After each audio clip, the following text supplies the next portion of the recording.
kim xoşbəxt olmaq istəyirsə dünyada, səid olmaq istəyirsə dünyada, səadətə yetişmək istəyirsə dünyada yolu Hüseyndən keçir. Bunun mənası budur ki, Bəni Ümeyyə insanın, bəşərin səadəti ilə üzbəüz durmuşdu. Və Hüseyn əleyhissalam bizim səadətimiz uğrunda şəhid olub. Və Hüseynə qoşulmağın yolu, bir yolda bu da onun səhabələrinə tanış olun. Onun səhabələr haqqında oxuyun. Siz nə qədər vəfalıydılar. Hüseynə qovuşmağın bir yolda vəfadır.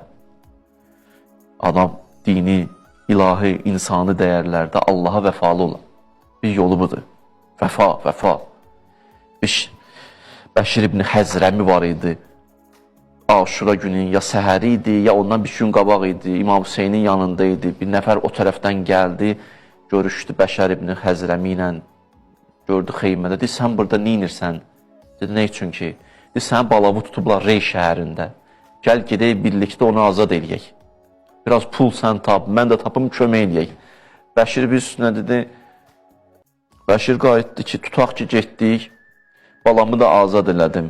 Amma Hüseynsiz dünyada ata-bala yaşayacam, minirəm o dünyanı. Bunu deyəndə İmam Hüseyin eşitdi. Qurban olunum, İmamı eşitdi. İmamı eşitdi, dedi, Bəşir, dedi, bəli ağa, gəl bura görüm, gəldi. Dedi, Bəşir, dedi, hə, gedə bilərsən. Allah. Bəlkə də buna o qədər ağır gəldi bu kəlmə. Mən üçün oxumuşam ha, bəzilərinə imam deyib gedə bilərsən, deyib, ağa qurban olum, hara ki, niyə deyirsən ki, get?